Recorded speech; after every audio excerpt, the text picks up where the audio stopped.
Still Poddable, still Poddable. The Boston Celtics still Poddable, still Poddable. Oh yeah! Still Poddable, still Poddable. The Boston Celtics still Poddable, still Poddable. And a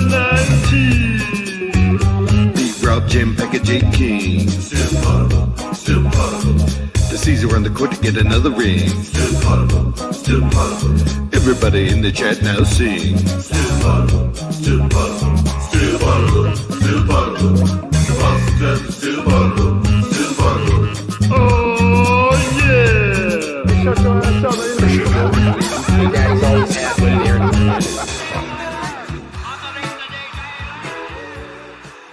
Welcome back to Still Poddable, the best Boston Celtics podcast here on Al Gore's internet. He's an Atari Democrat, folks, and we're Atari Democrats here celebrating the Celtics' victory over the Victor Wembanyama and the San Antonio Spurs.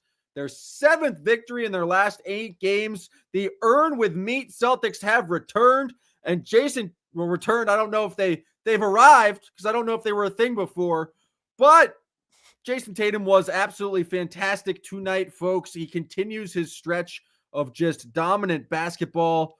Really, it's been this last week where he's really excelled in the game against the Knicks, the Heat, and then again tonight. I'm sorry, I got so excited. I forgot to introduce myself, forgot to introduce producer Sean Gauthier. I'm Sam Jam Packard, folks. I'm here. I'm on the Poddable postgame. This is what we do on Still Poddable. We're on Monday through Friday Celtics podcast. We are available on Patreon, patreon.com/stillpoddable. You guys are lucky because this is the free episode. We do one free episode a week. And so for folks out there, you can go watch live on Twitter, just like any Poddable postgame. But then this is the free episode, give you a little bit of taste of what we do. And that also means we're brought to you by the fine folks at Prizepicks, and we're on the CLNS YouTube page. So you'll hear me talk about Prizepicks in a little bit. But Sean, how are you doing? Just saying hi. I haven't checked in yet. How are you doing? Yeah, I'm pretty good. I got back from Quebec City like 2 days ago. Quebecois. Oui. And yeah, it's warm here. It feels like warm and nice. It was freezing up there, as it often is. Didn't it snow a bunch recently in Boston? It did while I was in Quebec also getting snowed on. So I had to clean off my car today. I kind of forgot that had happened. But yeah. Well, Sean, in case you missed it, the story of tonight's game really was the first quarter. I mean, the Celtics outscored the Spurs 37-19, and so built up this 18-point lead. And then the rest of the game, the Spurs just didn't have in them to really make a run or really cut this game. I think the closest they got it was 6, but it was just an absolute dominant performance from Jason Tatum in that first quarter. He had 14 points, 6 rebounds, 3 assists. The Celtics were solid on the offensive glass. They had 4 offensive rebounds there. Just got some second chance points. Turned the Spurs over a couple times, got 5 points off turnovers there. Did a really solid job of, despite Wemby existing, there was still a bunch of Kristaps post-ups. Like they did Wemby was guarding Al Horford on occasion, and they did a good job of finding Kristaps on matchups otherwise. And I just thought the Celtics really excelled tonight. And Jason Tatum is just playing absolutely fantastic basketball right now, just completely dominating. And as soon as Wemby went to the bench, boom, they just absolutely took off. It kind of continued in the second quarter. And anytime Wemby was on the bench and Jason Tatum was in the game, it was just an absolute domination by the Celtics. There was just really nothing the Spurs could do in this one. I love to hear that. Yeah, no, it was good news. It was a fun time. We also had the debut of Torrey Craig, or as Chat has dubbed him, Scory Torrey, which I think is a fantastic nickname. Shout out to Gambling Grant for Scory Torrey. I believe Michael invented Scory Torrey of Michael and Tuna. But Torrey Craig made his debut, knocked down 2 threes, had some nice steals. Just a solid debut from him. It's exactly what you want from him. He knocked down 2 open threes, played some solid defense, I guess. I say he played solid defense. He had 1 steal, and that was good enough for me. He only played 8 minutes. He was a +2, but he knocked down his 2 shots, and he had an assist. He had a very actually cool assist, passing the ball on a kind of a touch pass to Peyton Pritchard in the corner. And so it was just an all-around solid performance by the Celtics, who I was actually talking about this a little bit. Terrible time for the All-Star break. They're playing the best basketball they've played all season long. They are 7 out of their last 8, as I mentioned. Jason Tatum's on an absolute tear, just multiple games over 30 points, scoring with ease from all 3 levels, distributing the basketball, passing the basketball. That actually means the same thing as distributing the basketball. I meant to say rebounding as well. It feels like Derek White has kind of come back and is playing aggressively, not only taking shots anytime someone goes under his screens, but getting to the rim or at least getting into the paint and taking some floaters. Kristaps Porzingis seems to be back in the flow of things. They're doing this all without Jaylen Brown and Jrue Holiday, which is interesting. But it's just they feel to be, I'm not going to say they're peaking too early because maybe they'll peak for the rest of the season, but they're definitely, in terms of what they've done this year, this last stretch since basically the end of January, they've been playing just their best basketball. Yeah, I was talking about this with B-Rob a couple of nights ago, but like after February, after January, which was like pretty bleak, December was pretty bleak, right? Like the team feels like they're getting back to themselves, and like that's we were talking about the bench in the Heat game, and I missed a ton of this game. Talk to me about the bench in this game while I plug in my laptop so it doesn't die. The bench was solid again, but I think Scal said this on the broadcast. At this point, you can put any 4 guys around Jason Tatum, and it's going to be a pretty solid lineup, which is kind of returning to what the dominance was last year. But with Jaylen Brown out and Jrue Holiday out, we're seeing a bit of experimentation from Joe Mazzulla. For some reason, Shireman played again. He was in it. He was got a solid 5 minutes.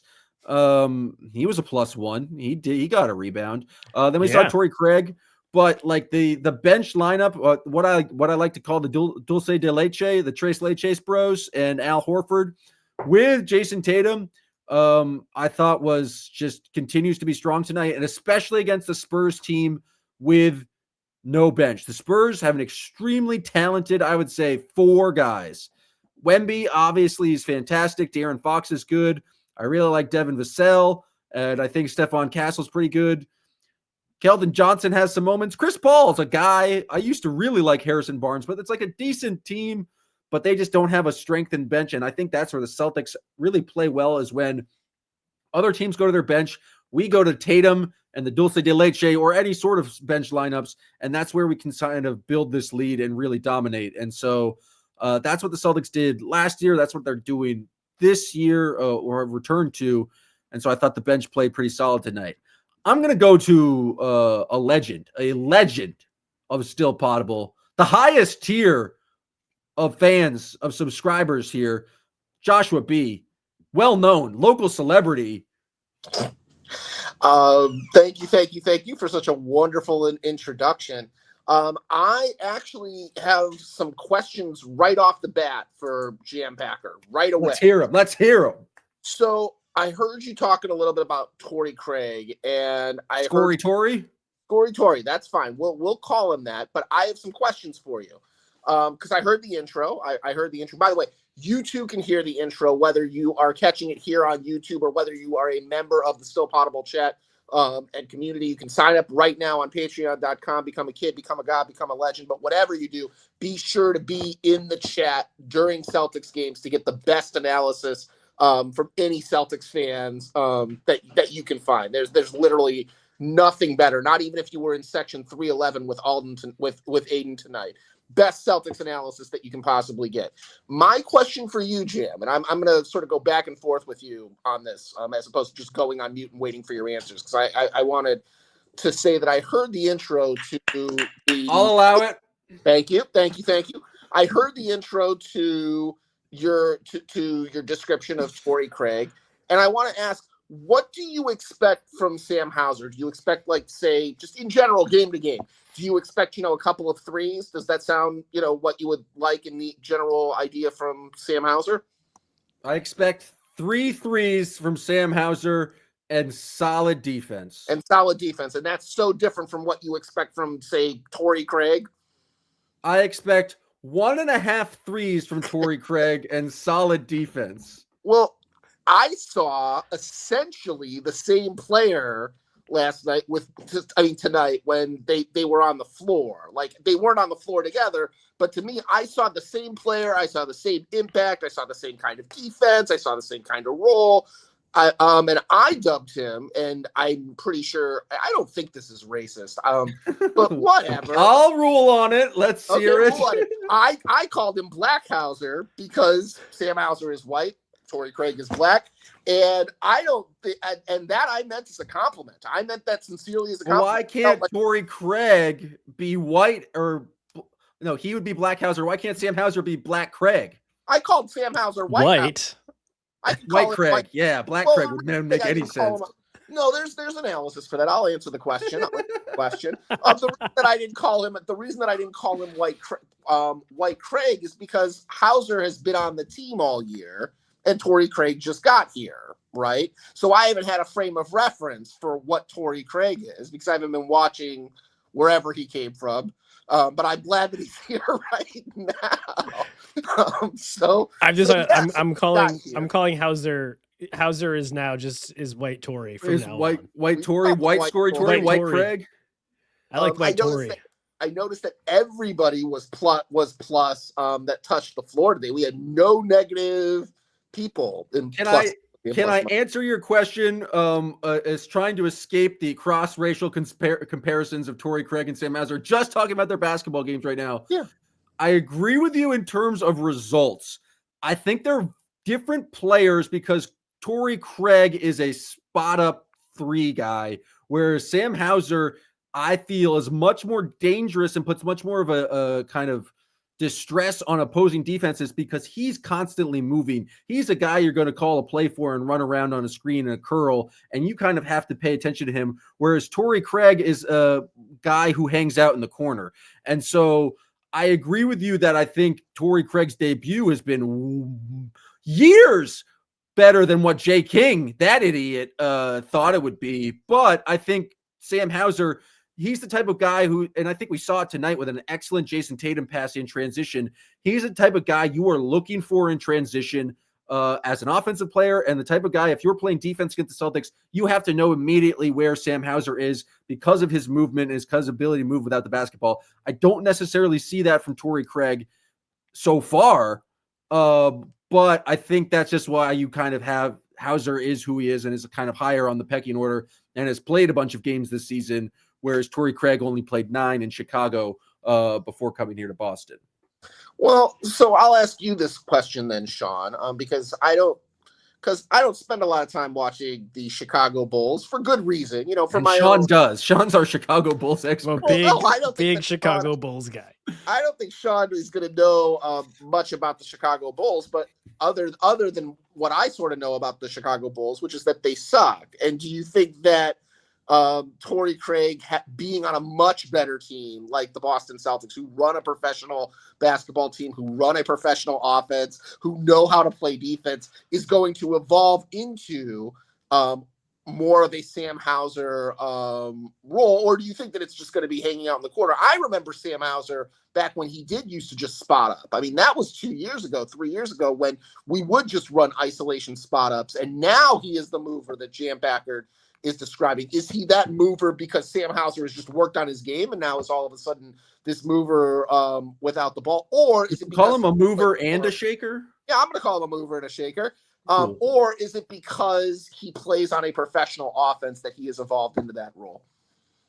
Yeah, I mean, like, if you think about it, if you're playing on the court and you're part of the bench group with Jason Tatum, right? Tatum's getting all the attention. Tatum's going to draw two most of the time. Teams love stupidly double teaming Jason Tatum.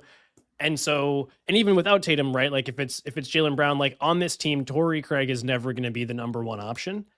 And so he's going to get more open looks, right? And like that's going to be helpful for him. It was helpful for Hauser in the early Hauser days when he was a two-way guy and teams would basically just ignore him for a while. And you know, it's gonna make it an easier game for him. And yeah, and part of that is because the Celtics are a professional basketball team. And Josh B says that the Chicago Bulls are amateur and bad. He's not wrong. I don't know about amateur. I think there are one of 30 professional sports basketball franchises in the men's department of basketball playing. What I have to say is that a rising tide is good for all the boats, as I believe what the saying is so no matter what, anyone who plays on the Celtics is going to get the Celtics bump. And so it's a great opportunity for Torrey Craig, who's shown himself to be a productive 3-and-D guy on, I think, the Suns in the past as a playoff team. I think he can come in. They needed depth at the wing, and so he can come in and provide that depth at the wing. Do I think at this point Torrey Craig is going to be playing a serious minutes in the playoffs? Probably not. If someone goes down and there's an injury, do I think Torrey Craig can step in and give them solid minutes? Based on the sample size of one game? Absolutely. Absolutely. He's done everything Torrey Craig, Scory Torrey, has needed to do so far. He has done, and I commend him for that. But it's the same thing that we went back to with Kata, right? Which is that you're not in the playoffs right now. So, like, we're in the regular season. We're trying to get everybody to the regular season. And before I ask my last question, like, that's the role for Torrey Craig, right? Is that we're not in the playoffs. We're trying to get to the playoffs. We're trying to get back there either as the number one seed or or at least on a roll as the number 2 seed. And can Torrey Craig help with that? Can he get like 10 minutes here, 5 minutes there, 6 minutes there to help rest Jaylen Brown and Jrue Holiday? Like, yeah, I think that's a completely reasonable expectation for Torrey Craig. Before I ask my next question, I want to commend Gambling Grant for getting on the podcast, producing with Jam Packard and Sean and Jay and B-Rob, and actually giving another voice of the fans on the Still Poddable. And if you become a legend like myself and like Grant, you too can get actually on these podcasts. Don't let us be the only voices. Spend the extra little bit of let me be get up. Well, you know, I mean, you guys I do this for attention. Don't let us be the only voices of the fans. I'm speaking for Grant because I can do that. Don't let us be the only fan voices on here. Get up here, express your opinion. I do have one other question. Let's hear it. Yeah, this is final question. This is it. Final question, but it is something that I am concerned about, and it's the one thing that I am worried about with the Celtics. I want to know if you sort of share the same concerns. And B-Rob is the cause of this. So, like, when you're looking, where did the cause come from? This came from B-Rob. I looked back on it, and unfortunately, I think that B-Rob is right to be concerned about Jrue Holiday. Over the last 2 weeks, 3 weeks, a month, Jrue Holiday has offensively just hit a little bit of a dry spell. Yes, there have been the Jrue Holiday doing Jrue Holiday things here and there in the fourth quarters, and his defense is still outstanding. But there, just offensively, he's hit a dry spell after being king of the corner last year. I am of the opinion that Jrue Holiday played an absolutely instrumental role in our playoff run last year, that we would not have gotten past the Pacers without his stellar defense against Tyrese Haliburton. Yes, I know it's a huge claim, but what he did in the backcourt, trapping Tyrese Haliburton when he was playing that way, what he's able to do against the top guards of the league, and really what he's done ever since teaming up with Derek White to give us the best defensive backcourt in the league is not something that I think that Peyton Pritchard can replicate. As amazing as Peyton Pritchard is, as much of a dog defensively as he is, I do not think that Peyton Pritchard is the same level of defender as Jrue Holiday, particularly in a playoff situation. And so the question becomes, do you think that come playoff time, the Jrue Holiday that we had last year will show up? Or do you think that this is something problematic, and that especially the last 4 games with him just being off, just being completely absent from the lineup, is it something that the Celtics need to monitor and, need to work on him? Does he need the Al Horford treatment where it's just bubble wrap and maybe only 20 minutes a night? Thanks, guys. Thank you, Josh B. I've had this gavel here for the entire season. This is the first time I've used it as a prop, and that's shocking to me. Jrue Holiday is obviously not having the same offensive year as he did last year, where he shot 43% from 3. I am not as concerned about it because last year he scored 12 points a game, and this year he's averaging 11 points a game. Like, at no point are they really reliant on Jrue Holiday's scoring for winning basketball games. I think Peyton Pritchard has really stepped up to alleviate, I guess, some of that scoring drop-off. In the playoffs, I think Jrue Holiday is going to show up, and you're just going to want his savvy veteran status there. I think, if his offense isn't really there, I think we've seen enough times where they've closed without him, and they have enough talented players where it might not be necessarily an issue. Also, given how successful double bigs have been for the team this year, if they go Horford, Kristaps, Derek White, Jaylen Brown, Jason Tatum, they still have 5 two-way players. Obviously, it's not the same. It's a bit of a larger look, but my concern about Jrue Holiday is not for this season. My concern is that you gave Jrue Holiday a 4-year extension, and he's not going to get any better over the next kind of 3 seasons. But I think for this year, it's just not something I'm too worried about. Yeah, and also just like you brought up the points per game. I'm also just looking at like field goal attempts per game, right? Like over this season and last season, his attempts are basically the same and his makes are basically the same. So I'm like, yeah, his shot from 3 hasn't been falling. Clearly, like math wise, he's making his 2s and he's doing his job, right? Like I feel like he and Derek have both had a couple of embarrassing missed layups lately that are sticking in the mind. But like you said, you don't bring on Jrue Holiday for the offense anyway, right? Like that's not exactly the point of him in this group. He's an enormous guard who can guard centers. Like he gets switched onto them very often, like down low, and does a good job. Like you want Jrue to like balance out that group, and he helps add the size to that starting lineup. So even if they're not doing double bigs, they're an enormous lineup. And when they are doing double bigs, like, you're not worried about it. And like, if Tatum's going to keep scoring the way he is, and Pritchard and Jaylen, and like, there's enough options in that starting lineup to keep a team dizzy. They don't, him not hitting as many 3s, I don't think will necessarily be, the end of the world for this team. Yeah, and one of the things that really stood out about Jrue Holiday last year, especially during the playoffs, was like he wasn't necessarily just in that corner. They played him in the dunker spot a lot, especially against the Mavericks in the finals, and he was able to kind of take advantage of that. You still see him do that of just getting to the rim against much bigger players, even with his struggles this year. Obviously, would I prefer he shoot 43% from the 3 or be the best corner 3-point shooter in the league?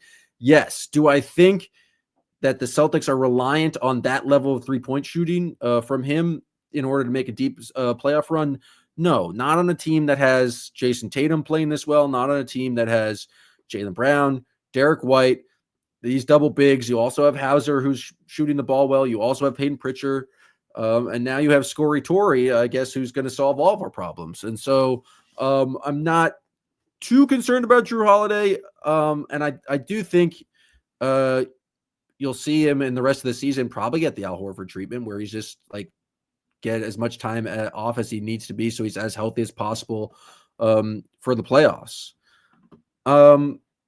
I have one more point, and then we'll get to the junk. But before we get to that last point, I need to tell you guys about our friends over at the Prizepicks. All-Star Weekend is here, and Prizepicks is the best place to win cash while watching your favorite players during the game and also during the Saturday night events like the three-point contest. You can now win up to 1,000 times your money on Prizepicks.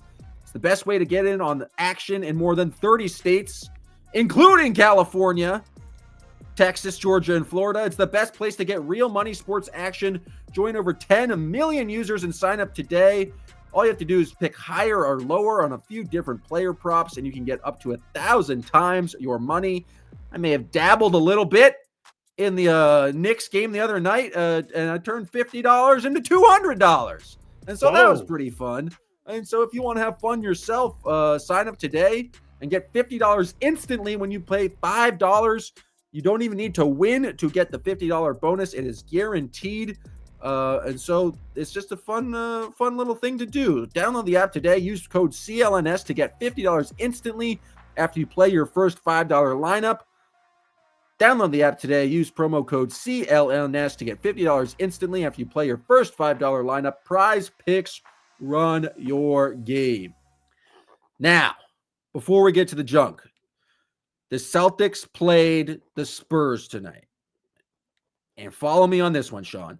The best player on the Spurs is Victor Wembanyama. He's an alien. He's extremely tall. Apparently, he was sick tonight because he was pedestrian. I mean, 17 points, 13 rebounds, but worst of all, no cool shit. Like he's absolutely huge. They said on the broadcast that he kept on like going to the table to wipe his nose. He must have been sick, but that's just kind of disappointing. You only get to see him play twice a year. It's the first time we've got to see him with De'Aaron Fox. And you know what? It was a little sad. You know what? You want to see the ultimate alien be like full alien, and he just was. It was not full alien tonight. He didn't have his powers. It was like he was not a Monstar, but a Nerd Luck, if I will. And yes, a Nerd Luck is the name of the aliens before in Space Jam before they take the NBA players' powers. If in case you guys didn't know. Here's my question: is how is the league letting another tall French guy be sick with other players? Like last time this happened, the entire league shut down. We really got to keep an eye out for this All-Star game, see if it even happens now. Because that's true. What if it's bird flu? Someone check the stool. Yeah. Someone check his stool. I think that's a perfect point to transition to the junk portion of the podcast. This is where, you watch the game, you have a lot of observations about the ball on the court, the game on the court, but then you have some observations about, other stuff going on. And tonight, Sean, I don't know, did you decide to watch ESPN or NBC Sports Boston? Listened on the radio. Nice. Yeah. Well, you were saved from, and excuse my French, the visual mindfuck given to us by NBC Sports Boston.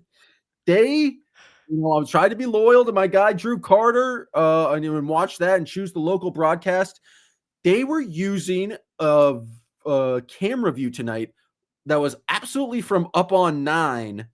Like it was well above, and it was just like constantly moving. Like there was no still camera shot. It was in move. It was like and it wasn't a drone shot. It was just constantly moving from up on 9 the entire possession. And it's not like they tried it once or twice. They just kept going back to it, and it was awful. It was just like you couldn't really even see the ball going in the hoop because it was like such an overhead view, and it just was like every other possession, they're going to blimp view. It was bad, and I felt like they were messing with me, or like the director lost a bet, or they were getting paid by the camera company to like most minutes used on camera. But it was an awful television experience. And maybe that's why I didn't really like what Wembanyama did tonight, because I didn't see him out there. I was too distracted. Ridiculous camera view. It was pretty upsetting. That sounds horrible. It was truly a traumatic experience. It does remind me of the first video game I ever played. Shout out to Sega Genesis and Joe Montana's 94 Sports Talk Football, where they did have a view from a blimp, but their view from the blimp was just like little dots on the field, and some you could just play like in blimp mode. And just imagine 1994 Sega Genesis graphics. It was awful. But not as bad as the NBC Sports Boston view tonight. But shout out to Joe Montana Sports Talk Football. Opening jump ball, Wemby, KP wins. KP's pumped and jacked. That was cool. I know Pop's not there tonight because Pop, I believe, had some sort of medical thing. I don't remember exactly what it was, so I won't speak to specifics. But it made me yearn for the times of yesteryear, because anytime the Spurs would come to town and they do Pop's pregame availability, this was back in the days before there was interview rooms. They were just like the coach would get like in the hallway and the media would assemble. Pop always made sure to like stand next to the thing on the hallway in the Celtics facility next to John Havlicek, because he just liked John Havlicek. And he would just hold court. And it was just like every reporter was just like giddy there as a basketball fan. And Pop was just a dick. He was like very smart, but he was just like kind of rude. And everyone just ate it up.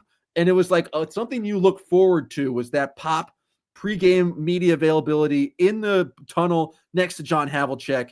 And so I missed that. I yearn for that. And I hope Pop gets well soon.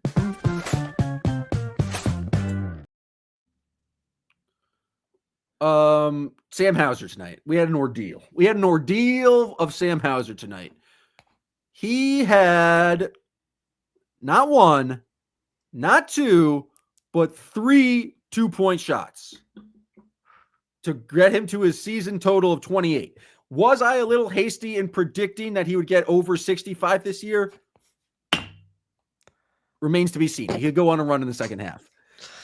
Was I furious when they wiped off one of those twos and ruled it a 3-point shot to give the Celtics one more point?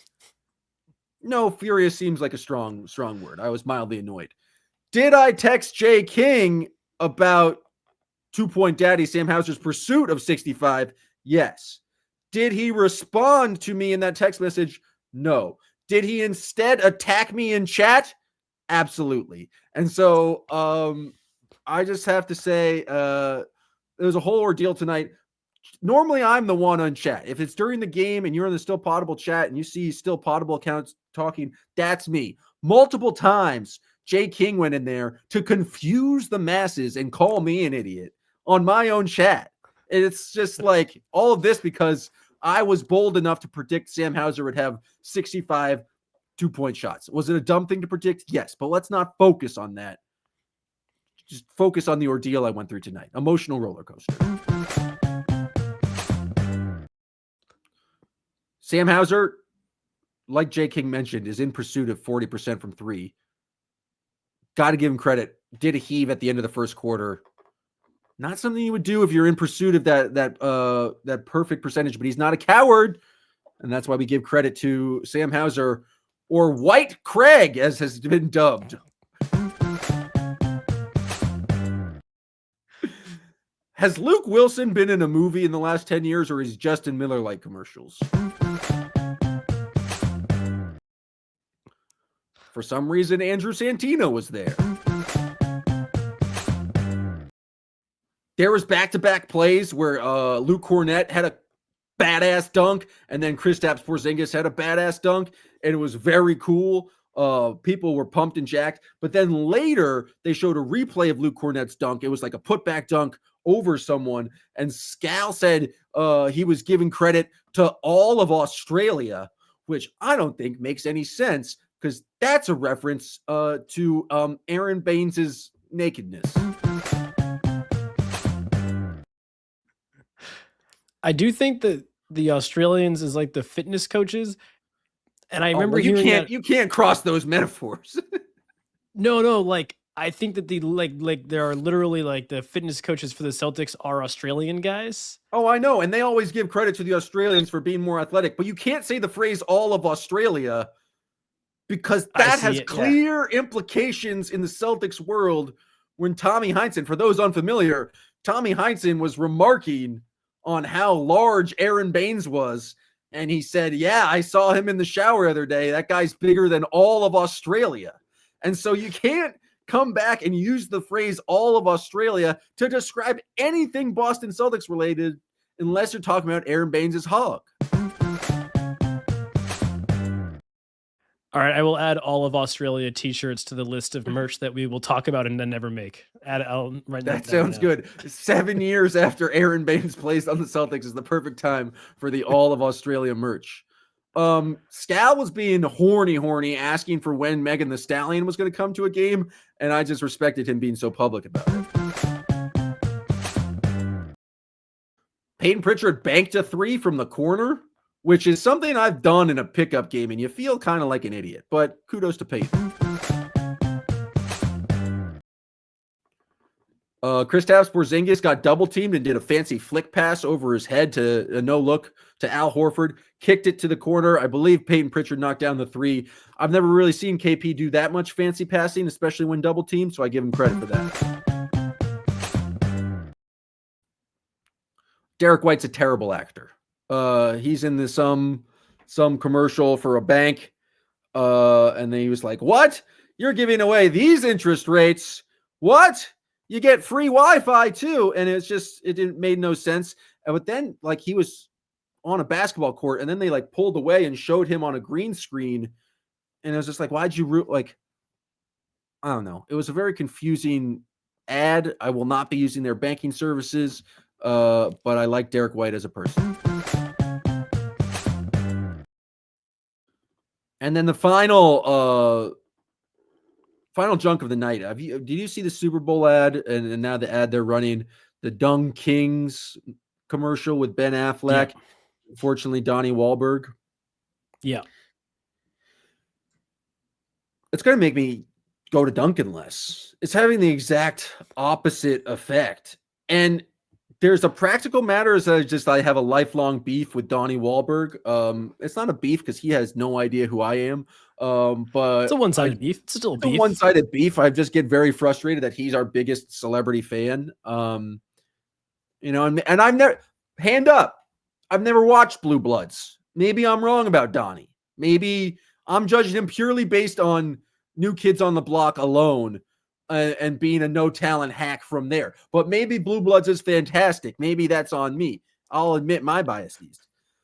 But these Dung King ads, just like they're going to the well a little bit too much. It's like a step above the Vistaprint ads with the terrible Boston accents.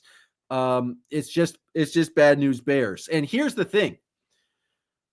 I love Dunkin'. I drink a Dunkin' iced coffee every day. Every day. And here's the issue. Until about a week ago, there was the $5 meal deal. And this is just free advertising for Dunkin'. So maybe in the end they've beaten me at my own game. But let me tell you, $5 meal deal. You can get a medium iced coffee and 2 snack wraps, $5. Boom. Easy. Can do that every morning. It's waiting for me. I order on the app. I pick it up. I go right to work. Then they switched over to this Dung King meal deal, which is for $6. You can get a medium iced coffee, a breakfast sandwich, and those little home fries things. Here's my issue. They put it in this very colorful box that makes it look like a Happy Meal. I can't be carrying around that Happy Meal box walking into my lawyer job. Like, it's fine for me to have my Dunkin' iced coffee in my bag and my 2 snack wraps, but I can't be carrying around this little Happy Meal purple and gold, not gold, but purple and orange Happy Meal fun box trying to be a legitimate lawyer in the city of Philadelphia. And so maybe my anger is just to how humiliated I felt holding that box one day. And it's got nothing at all to do with Donnie Wahlberg. But I'm just saying I'm out on the Dung Kings and the Dung Queens. Just give me my normal snack wrap. I will forever. I hate that Vistaprint ad so much, and I hate it for 2 reasons. One is because I stream these games. I watch it like on the NBC Sports app on my TV. And so if there's an ad, I'm going to see it 700 times throughout the night because I only get 3 ads and they just repeat. And the ad was terrible and I hated it. But I also hated it because I auditioned for it and I didn't get it. So yeah, it was like the ad sucked. And I could, every time I saw it, I was like, oh, that's money I didn't get. I could have been in this terrible ad. All right, we're going to do a new segment. I guess also presented by Prizepicks. It's going to say, Sean, audition for that ad again. Say that card stock is fantastic, like you were in the Vistaprint ad. Well, do I have to do it in the worst Boston accent I can imagine, or should I do it in a decent one? Well, let's hear. All right, we'll just see. Okay. First, do your normal Boston accent. Man, that card stock's fantastic. Wow, that's pretty good. All right, now let's do hilariously dumb, clownish version of a Boston accent. Oh, God. That card stock is fantastic. Oh, my gosh. I should have been how you auditioned? They should have cast me. That is how I actually, I think I did one full take with an accent and then did the entire thing again, like just how I normally talk. To be like, I could do either. And you got to show range. Yeah. Nah, they didn't pick me. That's too bad. I gotta love anyone who's watching live on Twitter right now. First time tuning into the show. This show's about the Boston Celtics. The Boston Celtics beat the San Antonio Spurs 116-103 tonight. Jason Tatum's fantastic 32 points. Kristaps Porzingis, I mentioned to start, was just also great. They got him on a lot of one-on-one matchups in the post. He scored 29 points. Derek White had 19. Pritchard with 10 off the bench. Sam Hauser, 2 2-point shots, 2 3-point shots, 12 points. Just a solid performance from the Celtics all around. This is the Poddable post-game show. We get a little bit more wacky on this version of the program. But, we have a lot of different offerings here on Still Poddable. We are Monday through Friday, Boston Celtics podcast.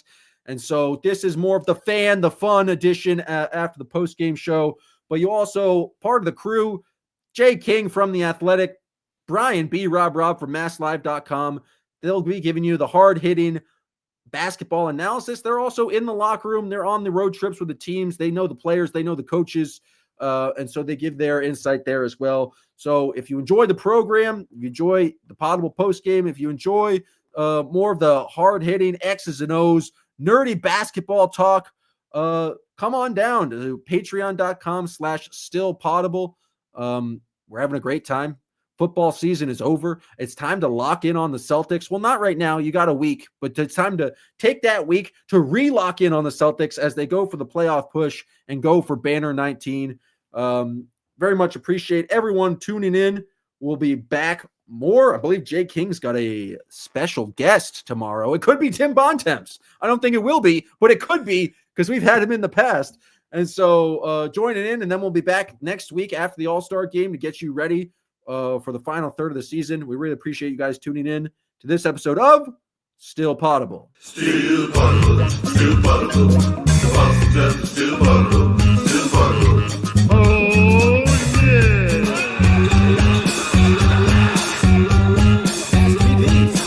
Go down from eating and drinking and all that wild stuff.